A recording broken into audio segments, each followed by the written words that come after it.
Hello, dear friends. I'd like to discuss another aspect of Parashat Chayei Sara. Um, and it is, of course, a story of Eved Avraham.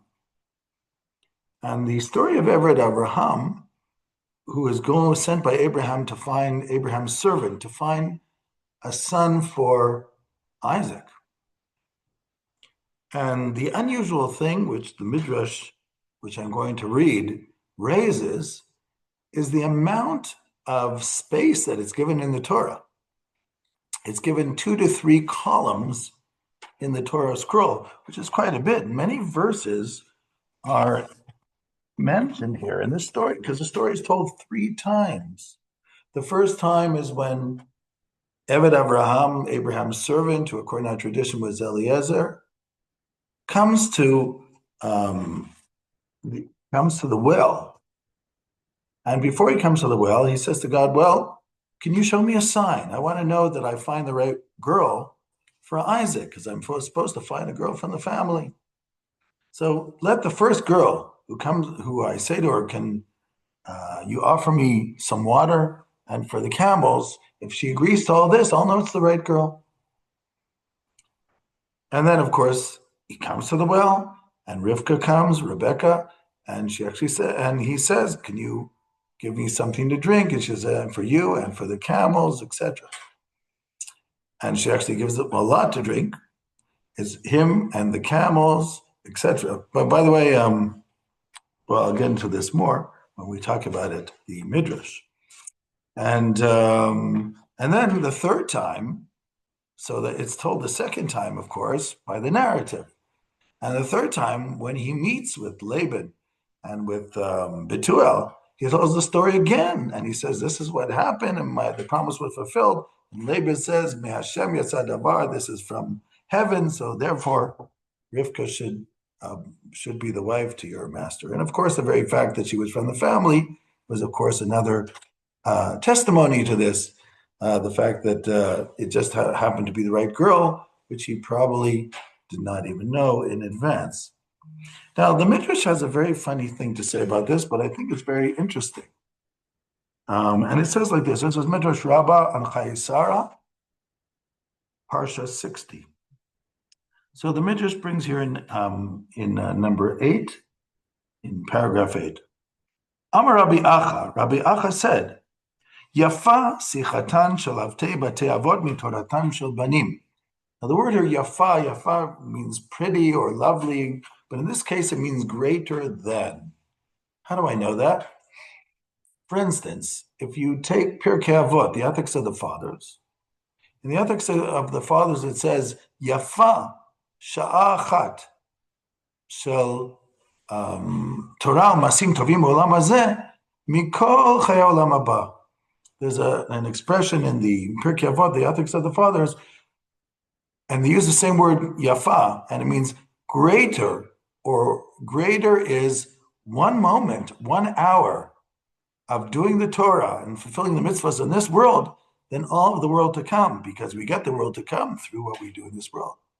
And then it continues, v'yafa sha'achat shel korat ruach b'olam haba mikol olam hazeh, which means, and greater is the moment or the hour of the korat ruach, which means of the pleasantness of the world to come, more than this whole world. So there you have yafa, meaning greater. And there are other places also in rabbinic literature in the sense of yafa, in the sense of greater. So what it means is like this. Greater is the talk, or you might say the idle talk, of Avdei Batei Avot, of the servants of our patriarchs, more than the Torah of the children. Why is that? Because the story of Eliezer, of the Eved Avraham, the servant of Abraham looking for Rebecca, is told 3 times in the Bible. That's many, many verses, and it's part of the Torah itself. So obviously that's part of Torah. Whereas in the Torah of the later generations, let's say in rabbinic literature, if you take, for instance, the quote here is from Me'ilah, the Talmud Me'ilah. There's a story of Rabbi Shimon Bar Yochai, who was asked, we know that you're not allowed to eat insects according to the Torah, how do you know you're not allowed to eat the blood of the insect? And he answers, and there's in Mila, it's actually a different person, but he answers by saying, because it says tameh hatameh, because it says about the insect that is that it, on the one time it says it's impure, and the other one says the impure one. The is an extra word. From the extra word, we know it includes also the blood, but the most, which is of course the tradition. But the point is that there's so many things that are learned of in a tradition that we connected to maybe one letter in the verse in later writings, in Talmudic writings, Mishnaic writings. But here you have whole verses and whole chapters in the Torah, which are all based on a story uh, connected with Eliezer, the servant of Abraham. So greater is the simple talk of the servants of our patriarchs more than the Torah of the later generations, because that is in the Torah, and Tameh is only hinted to in the Torah, the idea of the prohibition of the blood of the sherets, of the insects, which means, of course, it's not allowed, but it's just hinted to. So, which is a discussion by itself. But what does this mean? I want to read it here. Rabbi Acha said, "Greater is the talk of the servants of the patriarchs more than the Torah of the later generations." And then he gives an example. The Parashat of Eliezer, as I said here, the servant of Abraham, has 2 to 3 pages, or meaning columns, in the Torah. And he says it, and he says it again, because it's 3 different times.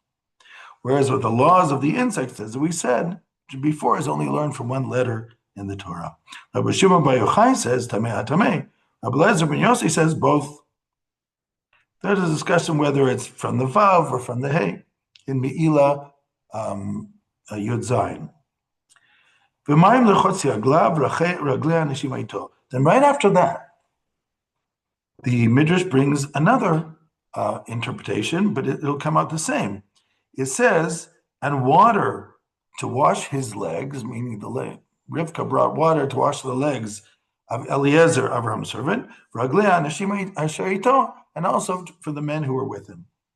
Rabbi Acha said, see, greater is the washing of the legs of the servants of the forefathers than the Torah of the children, because this is written there, and what's written in later generations is not there.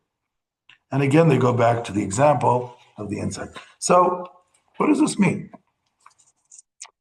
The interesting thing is, it seems like, okay, you just pick something at random that it's a whole story there. Why just pick that verse at random? And it seems to be random because you're just trying to say, see, this sort of like idle, insignificant thing that she washed his feet and the feet of the other people, that's also in there, and that's part of the Torah, which really shows that as if the idle talk of Eliezer, Evan Abraham, is more important than the Torah of the later generations, which will get at the most learn something from one letter in the Torah. Now, what I want to point out is this: when we go to Parashat chayei and we look at this story, which is told 3 times, in the 2 times that Eliezer is telling the story, which is time number 1 where he's praying to God, let this happen, and time number 3 when he is telling Laban what happened. In both cases, it's not told in the story that he went with other people, or that he requested that their legs be washed. In both, it's sort of not there. It's only when in the Torah narrative, which is time 2, when it tells exactly what happens, does it say that Rebecca gave him to drink and his camels to drink and washed the legs of Eliezer, and also the feet of Eliezer and the feet of all the people with him, which I guess was a custom at that time when they had walked, because they probably walked either with barefoot or with sandals. So we didn't know that.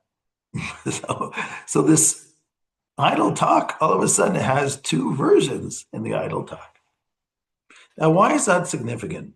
In the same midrash I quoted before, just in another paragraph, it says that Eliezer was very humble.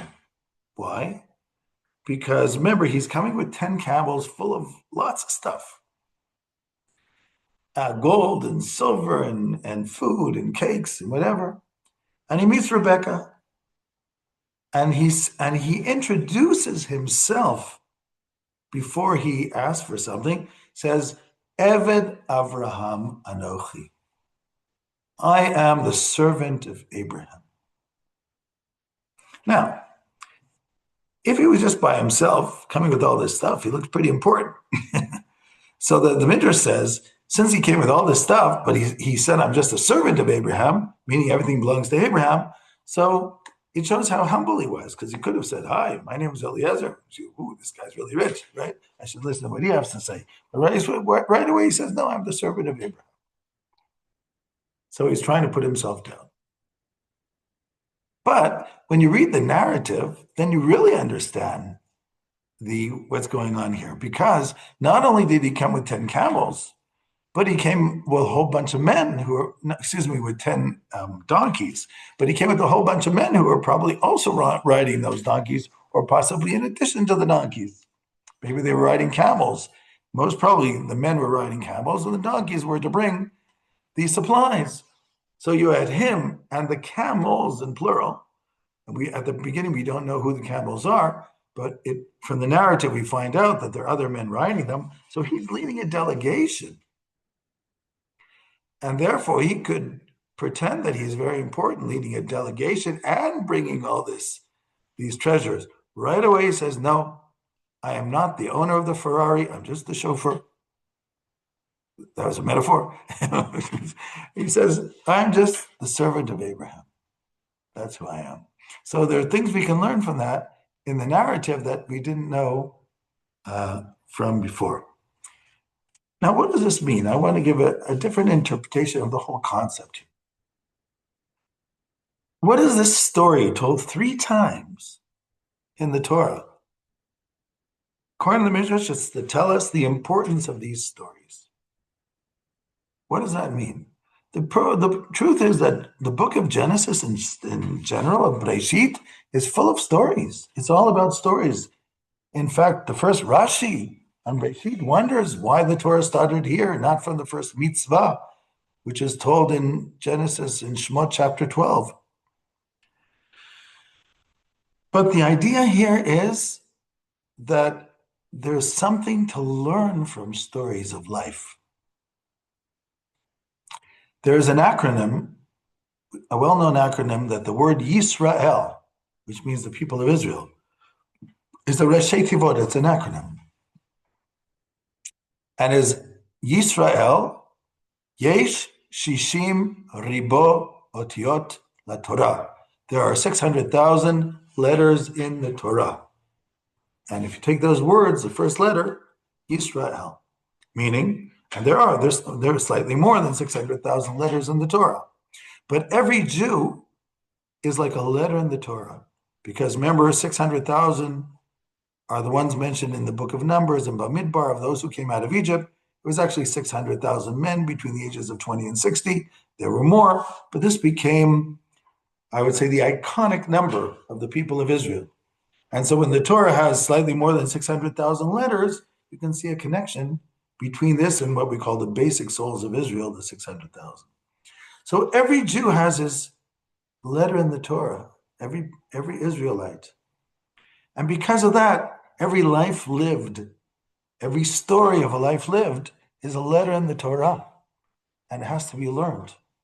Our own lives that we go through, as Jews who are trying to connect to God and live the life according to the Torah, this is part of the Torah itself. There's something to learn from it. That's why the Torah says in Ha'azinu, Sha'al avicha v'yagedcha, Zechor yamot olam, remember the early generations. Binu dor v'dor, trying to understand what happens in every generation, because that's also part of Torah. What's the way God governs history. Sha'al avicha v'yagedcha, ask your father, he'll tell you about his life and what he understood in life. Zekenecha v'yomeru lach, and your grandparents too will tell you. And everybody has a story. And the significant parts of those stories are like Torah. There's a lot to learn from it. if you ask your parents, if you ask your grandparents. And then as you grow up in your life, you'll realize that your own life is a story and has meaning in it. It's just sometimes easier to understand in retrospect. So when your grandparents tell you a story, sometimes you realize what's to learn from that. And there's a lot to be learned. I know when we meet Shoah survivors, right away we feel there's a lot to be learned. But every person, there's a lot to be learned. Every Jew, there's a lot to be learned and is part of the Torah. The truth is that every non-Jew too, every person on this planet, there's something to learn from them. But in our interaction, in our attempt to bring the Torah to fruition in our lives, this becomes part of the Torah. And these stories have to be understood. It's not for no reason that many books are written about famous uh, famous people who are Torah scholars or important leaders, because if every life has something to lead, then there are lives where we also want to mimic and try to understand um, how they brought the Torah to fruition in their lives and what it meant to them. And hopefully we will learn from that and from our own lives, how we get hints in the way God speaks to us in our lives and tries to push us forward to do the right thing and to bring to fruition the capabilities that we have within us for the good. Shalom, shalom.